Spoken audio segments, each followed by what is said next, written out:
خوشی آئے گی. اور یہ کہ ہر غم کے بعد نیا دن ہے, ہر اندھیر کے بعد نئی صبح ہے, اور ہر ڈیفیکلٹی کے بعد ایز ہے. ڈیفینیٹلی یہ تو ہے ہی. اور جیسے اللہ نے کہا سورہ کاف میں, یہ انہوں نے مینشن کیا ہوا تفسیر میں, کہ اللہ کہتے ہیں کہ میں اپنے بندے کے جیگولر وین سے بھی زیادہ, شاہ رخ کی جو وین ہوتی ہے اس سے بھی زیادہ قریب ہوں اپنے نالج کے حوالے سے. یعنی اللہ تعالیٰ نگلیکٹ نہیں کر سکتا اپنے بندے کو. اب میں 7 بار قرآن مجید میں اللہ کا یہ ایٹریبیوٹ آیا لطیف. اور مزے کی بات کہ جب بھی تخلیق کا ذکر اللہ نے کیا تو اس ایٹریبیوٹ کا ذکر کیا, اللطیف کا. سورہ ملک میں اللہ تعالیٰ نے کہا نا, الا یعلم من خلق وہو اللطیف الخبیر, کہ کیا وہی نہیں جانے گا جس نے تمہیں تخلیق کیا ہے؟ کیا اس کو ہی نہیں پتا کہ تم کس سچویشن میں ہو, تم کس غم میں ہو؟ جبکہ وہ لطیف ہے اور خبیر ہے. لطیف ہوتا ہے جو اتنی ٹائنی اور مائنیوٹس ڈیٹیلز کی بھی نظر ہوتی ہے اس کو. تو شیطان جب یہ کہتا ہے کہ تم میٹر ہی نہیں کرتے, تمہاری حیثیت ہی کوئی نہیں ہے اس پورے نظام میں, تو آپ اسے, شیطان کو یہ بتایا کریں کہ اللہ تعالیٰ جو ہے وہ لطیف ہے, اور آپ دیکھیں شیطان بھاگ جائے گا. تو لطیف ہوتا ہے کہ اتنی مائنیوٹ سے مائنیوٹ ڈیٹیل اللہ تعالیٰ نے نوٹ کی ہوئی ہے کہ آپ اگر کبھی صرف اپنی باڈی پہ غور کر لیں, ایک ایک سیل کیسے کام کر رہا ہے, اور اللہ کے کنٹرول میں, اللہ کو سجدہ کرتی ہے ہر چیز, چاہتے ہوئے نہ چاہتے ہوئے. اللہ تعالیٰ کہتے ہیں نا کہ ہر چیز اللہ تعالیٰ کو سجدہ کرتی ہے, ہر چیز اللہ کے تابع ہے. تو اس لیے ہوپ لیسنس کا تو سوال ہی نہیں پیدا ہوتا. بہرحال 7 بار ہی آیا. اللطیف کے ایک معنی میں نے بتایا دا سٹل. سٹل سے مراد ہے کہ بہت زیادہ نظر رکھنے والا, بہت پریسیجن میں جانے والا, بہت لیول کی پریسیجن میں جانے والا. یعنی مائکرو, کیا مائکرو کا بھی مائکرو لیول میں جانے والا, اس لیول پہ پریسائز اللہ تعالیٰ. جیسے حدیث میں آتا ہے نا کہ کالی اندھیری رات میں کالے پتھر کے نیچے کالی چونٹی, اس کے قدموں کی چاپ بھی رب سن رہا ہے. اتنا سٹل ہے, اتنا لطیف ہے اللہ تعالیٰ. تو مومن کی دعا کیسے نہیں سن رہا؟ بات سمجھ میں آنے والی نہیں ہے نا. مومن اگر دل سے کوئی بات کر رہا ہے تو وہ کیسے نہیں اللہ تعالیٰ سن رہا ہے؟ پھر the most gentle, the all kind.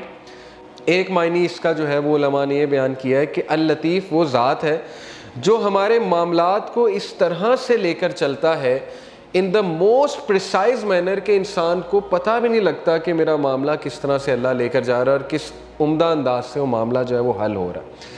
ایک ایک چیز اللہ کو پتہ ہے, آپ کے دلوں کا حال, آپ کے اعمال, آپ کی کنڈیشن, آپ کی سٹیٹ, آپ کے مسائل, آپ کے غم, کیا ہونے والا ہے آپ کے ساتھ یہ بھی پتہ ہے, وغیرہ وغیرہ. یہ ساری باتیں اس میں آتی. تو موسٹ کائنڈ, موسٹ سٹل اور موسٹ گریشیس, یہ چند ایک معنی ہے کہ اللہ تعالیٰ نے ہمیں غنی کر دیا, اپنا تعارف کرا کے غنی کر دیا, ہمیں اسلام کا نالج دے کے غنی کر دیا, قرآن ہم پہ نازل کر کے ہمیں غنی کر دیا. بہت پاورفل ٹپ ہے اور یہ بڑا زبردست لیسن ہے سورہ ضحیٰ میں کہ جب تم خود پین میں ہو نا تو اس پین کو تم ریلیو کیسے کرو گے. یہ سائنٹیفکلی پروون ہے, دوسروں کی پین آسان کر کے. یہ ہے سب سے بڑی بات. یہ ہے جو بندہ خود پین میں ہوتا ہے نا وہ پھر دوسروں کی بڑی زبردست مدد کرتا ہے. اسی لیے اللہ کے نبی صلی اللہ علیہ وسلم چونکہ خود اس غم سے گزرے ہوئے, یتیم تھے اللہ کے نبی صلی اللہ علیہ وسلم, تو اس لیے اللہ کہہ رہا ہے فَأَمَّا الْيَتِيمَ فَلَا تَقْهَرْ. اے نبی اس لیے آرفن کو ٹریٹ اچھا کرو, اپریشن کے ساتھ ٹریٹ. یہ نہیں کہ اللہ کے نبی کرتے تھے, لیکن یہ کہ ان کے تھرو میسیج دیا جا رہا ہے. وَأَمَّا السَّائِلَ فَلَا تَنْهَرْ and repulse not the one who asks. اسی لیے اللہ کے نبی سے جب بھی کوئی کچھ مانگتا تھا آج تک انکار نہیں کیا ہی نہیں کبھی انکار اللہ کے نبی صلی اللہ علیہ وسلم نے. تو میسج کیا دیا جا رہا ہے کہ اب چونکہ تمہارا دل نرم ہے غم سے اور تم نے خود وہ چیز دیکھی ہے تو اس لیے اب دوسروں کے ساتھ بہت نرمی برتاؤ. وَأَمَّا بِنِعْمَةِ رَبِّكَ فَحَدِّثْ and proclaim the grace of your Lord. اور اللہ تعالیٰ کی حمد بیان کرو. اب تو غم کوئی بری بات نہیں ہے, ٹھیک ہے نا, غم کو سزا نہ سمجھیں.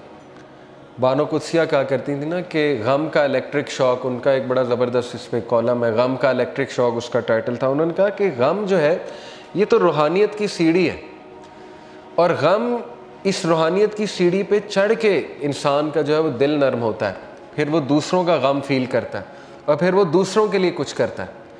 ادروائز تو انسان مزے میں ہے نا, اس کو کچھ آ ہی نہیں رہا, تو پھر نہ اس سے کوئی کام ہوگا نہ وہ اللہ کے لیے کچھ کرے گا. جیسے میں اکثر مثال دیتا ہوں, دیکھیں عمران خان صاحب کی والدہ کو غم, اگر وہ غم نہ آتا, کینسر والا, تو شوکت خانم تو آج نہ ہوتا نا. کتنے لوگ مستفید ہو رہے ہیں شوکت خانم سے, تو ایک غم نے دیکھیں انہیں کیا کرنے پہ مجبور کر دیا.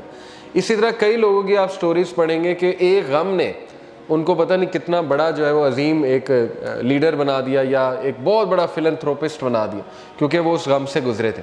تو اس لیے اللہ کے نبی صلی اللہ علیہ وسلم کو بھی غم آیا، نبیوں کو بھی غم آیا ہے۔ ہر اندھیر کے بعد صبح ہے، کوئی بھی سچویشن مکمل اندھیری نہیں ہوتی ہے۔ ہاں مکمل اندھیری تب ہے جب آپ انسانوں پہ رلائے کر رہے ہیں، پھر مکمل اندھیر ہے، کیونکہ انسان نہیں دے سکتا۔ اللہ تعالیٰ نے قرآن مجید میں کہا کہ جو مانگنے والا ہے وہ بھی ضعیف ہے اور جس سے مانگا جا رہا ہے وہ بھی ضعیف ہے۔ ضعف الطالب والمطلوب، آئی تھنک یہ آیت ہے۔ اس سے کیا آپ کو پتہ ہے کتنا پاورفل لیسن اس سے ملتا ہے کہ اللہ نے مثال دی کہ جو مشرک ہے نا، جس سے وہ مانگ رہا ہے، جس شرک کر رہا ہے، وہ اتنی ویک چیز ہے کہ پہلی تو بات وہ اسے دے نہیں سکتا، اور جو مانگنے والا ہے وہ بھی ویک ہے۔ اس کا اپوزٹ کیا ہے؟ علماء کرام آپ کو پتہ ہے کہتے ہیں کہ اس کا اپوزٹ کیا ہے؟ اس کا اپوزٹ یہ ہے کہ تو مانگ کس سے رہا ہے؟ اللہ سے، ہو از دی موسٹ پاورفل۔ تو مانگنے والا بھی کیسا ہونا چاہیے؟ اگر وہاں تھا کہ مانگنے والا ضعیف ہے اور جس سے مانگا جا رہا ہے وہ بھی ضعیف ہے، تو یہاں کیا ہونا چاہیے کہ مانگنے والا وہ بھی پاورفل ہونا چاہیے اور جس سے مانگا جا رہا ہے وہ تو ہے ہی۔ تو اس لیے اللہ سے ایسے ویسے نہیں مانگنا، اللہ تعالیٰ سے جب مانگنا ہے تو تگڑا بن کے مانگنا ہے، اتنا توکل، اتنا بلیف ہونا چاہیے۔ یہی تو مومن کی مثال ہے۔ مشرک کی مثال کیوں اللہ نے کہا ضعیف ہے مانگنے والا؟ کیونکہ اس کے ہارٹ میں ڈاؤٹس ہیں، اس کو مانگنا ہی نہیں آ رہا، اس کو پتہ ہی نہیں ہے میں نے مانگنا کیسے۔ لیکن بلیور کے ہارٹ پہ اللہ تعالیٰ نے ایسا جو ہے وہ ایک یقین طاری کیا ہوا ہے کہ وہ مانگنے والا بھی بہت سٹرونگ ہے اور جس سے مانگا جا رہا ہے وہ تو پھر اللہ ہے۔ تو یہ بات آپ ہمیشہ یاد رکھیں، ٹھیک ہے؟ اللہ کے نبی کو یہ کہا جا رہا ہے نا، اے اللہ کے نبی، کیا ہم نے تمہارا سینہ جو ہے وہ کھول نہیں دیا اور تمہارے اوپر جو بوجھ تھا ہم نے وہ ہٹا نہیں دیا؟ وہ بوجھ کیا تھا؟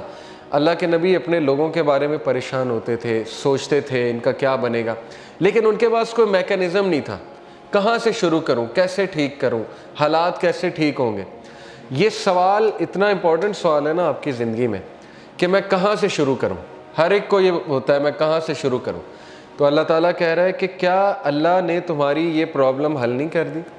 تم انویئر تھے، تم سوچتے تھے کہاں سے شروع کیا جائے، تو دیکھو اللہ نے پورا میکینزم تمہیں بھیج دیا اور تمہیں وہ ذمہ داری دے دی ہے کہ تم اب دوسروں کے لیے ہوپ ہو، اور تم دوسروں کے لیے ایک میسنجر ہو، اور تم دوسروں کے لیے ایک جو ہے وہ لائٹ ہو۔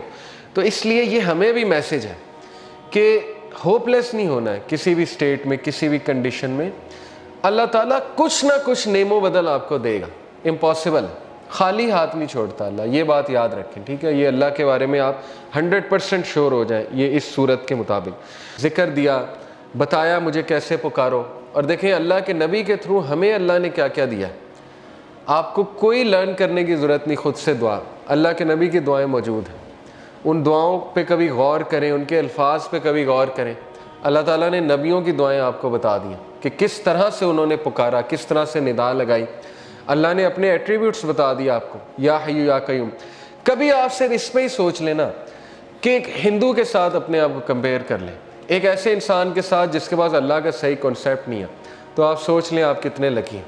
وہ بتوں کے آگے جھکتا ہے، اسے اللہ کا تعارف ہی نہیں ہے، اسے پتہ ہی نہیں اللہ ہے کون، اور نہ اسے اللہ کو پکارنا آتا ہے۔ اور سوچیں کہ وہ کتنا زیادہ ایکسپلائٹ ہو رہا ہے تھرو آؤٹ دی لائف۔ تو سوچیں اللہ کی کتنی بڑی نعمت ہے، کبھی بھی ڈاؤٹ نہیں کرنا اللہ کو، اور پھر تگڑا بن کے مانگنا ہے۔ اللہ سے جب مانگتے ہیں تو پھر 100% ہوپ کے ساتھ مانگتے ہیں۔ یہ دعا کے آداب میں شامل ہے۔ اللہ کے نبی صلی اللہ علیہ وسلم نے فرمایا تمہاری دعا تب تک قبول ہوتی رہے گی جب تک تم یقین سے مانگو گے۔ جیسے اس میں تھوڑا سا ڈاؤٹ آ گیا، جیسے اس میں یہ بات آ گئی کہ پتہ نہیں اللہ کرے گا نہیں کرے گا، تو وہ دعا پھر فالٹی دعا ہے، اس میں پھر کمی ہے، اس دعا میں اس میں پھر بہت زیادہ یقین آنے کی ضرورت ہے۔ تو اس لیے ان چیزوں پہ ورک کرنا چاہیے۔ دیکھیں ویلیو ایڈڈ چیزیں یہی ہے کہ اپنا یقین بڑھاؤ، اپنا توکل بڑھاؤ، ٹھیک ہے؟ تو بہرحال یہ ہمارا دوسرا لیسن تھا کہ ہر اندھیر کے بعد جو ہے وہ روشنی آئے گی ہی آئے گی۔ اور پھر تیسرا لیسن یہ کہ اللہ کے نبی کو اللہ سبحانہ وتعالیٰ یہ دلاسا دے رہے ہیں، یہ تسلی دے رہے ہیں کہ تمہارے لیے جو آنے والی جو دنیا ہے کی زندگی ہے، آنے والی جو زندگی ہے وہ اس سے بھی بہتر ہے۔ یہ تو ہے ہی اللہ کے نبی، لیکن یہ کہ وہ اس سے بھی بہتر ہے۔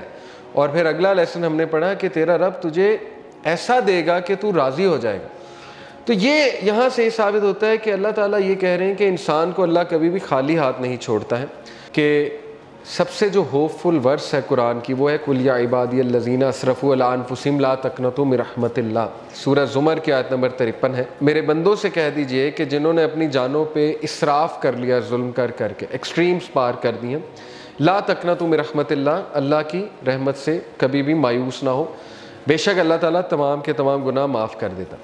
وہ کہتے ہیں وی سے however the most hopeful verses وَلَسَوْفَ يُؤْتِيكَ رَبُّكَ فَتَرْضَىٰ۔ محمد الباقر کا یہ ویو تھا کہ آپ کو پتہ ہے جو پچھلی ورس ہے بہت سے صحابہ کی یہ فیوریٹ ورس تھی، قُلْ يَا عِبَادِيَ الَّذِينَ أَسْرَفُوا عَلَىٰ أَنفُسِهِمْ لَا تَقْنَطُوا مِن رَحْمَتِ اللَّهِ، لیکن محمد الباقر کہتے ہیں کہ میرے نزدیک سب سے جو ہوپ فل ورس ہے قرآن کی ان ہوپ لیس سچویشن وہ ہے وَلَسَوْفَ يُؤْتِيكَ رَبُّكَ فَتَرْضَىٰ، کہ جلد تیرا رب تجھے دے گا اور تو راضی ہو جائے گا۔ اب وہ دے گا کیا، اس پہ آپ نے ویٹ کرنا ہے، ٹھیک ہے، آپ نے دیکھنا ہے کہ اللہ کی طرف سے جو ہے وہ کیا ہوتا ہے۔ بڑی خوبصورت بات ہے، اس پہ ذرا غور کریں۔ لکھنے والے کہتے ہیں کہ یہ جو لطیف کا کانسیپٹ ہے یہ ایسا ہے کہ اللہ تعالیٰ اس طرح سے مدد کر رہا ہوتا ہے بندے کو کہ بندے کا گمان بھی نہیں جاتا، یعنی بندہ نوٹ بھی نہیں کرتا ہے، اور اسے جب نوٹ ہوتا ہے تو ظاہر ہے کہ پھر وہ سجدے میں گر جاتا ہے کہ اللہ تعالیٰ نے کیسے میری مدد کی ہے، اور ایسے طریقے سے کہ they don't notice as well as something that's too tiny or too subtle to be seen or felt، یعنی اللہ کی مدد آ رہی ہوتی ہے لیکن انسان کو احساس نہیں ہو رہا تھا، لیکن اللہ تعالیٰ اس کو اکیلا نہیں چھوڑ رہا ہوتا۔ یہ ہے بیسکلی لطیف کی امپلیکیشن۔ اس سے یہ بھی مراد ہے کہ ایسے ایسے مسئلے حل کرنے والا جو کوئی اور حل نہیں کر سکتا، اس کو بھی لطیف کہتے ہیں۔ یعنی کوئی بہت کسی کو بیماری نکل آئی ہے، 0% چانس ہے، ٹھیک ہے نا، آپ نے کئی واقعات سنے ہوں گے، اللہ تعالیٰ صحت دے دیتا ہے، تو وہ اللطیف اللہ تعالیٰ اپنا ایٹریبیوٹ تو دکھا رہا ہے کریشن میں کہ میں ڈیڈ کو لائف دینے والا ہوں، ہوپ لیس سچویشنز کو میں لائف دیتا ہوں۔ اللہ نے کتنی مثالیں دی ہیں کہ یہ جو سخت زمین ہے ڈیڈ پڑی ہوئی ہے، بارش ہوتی ہے اللہ تعالیٰ اس میں سے پودے اگا دیتا ہے۔